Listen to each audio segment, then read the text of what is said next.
Biden urges Americans to define democracy after Senate acquits Trump.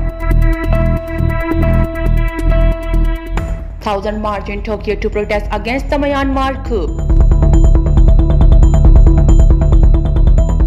Turkish forces have neutralized 48 PKK terrorists, including 2 senior members in the Kora region of northern Iraq. China has urged the United States to hold itself to the highest standard and support the World Health Organization work with re-elections.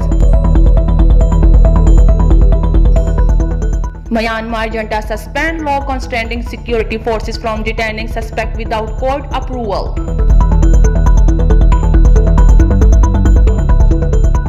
In Afghanistan, at least 100 oil and gas tankers have been destroyed by an inflow at the trade crossing with Iran. Nomination paper for the Senate election in Pakistan will be received by tomorrow on Monday.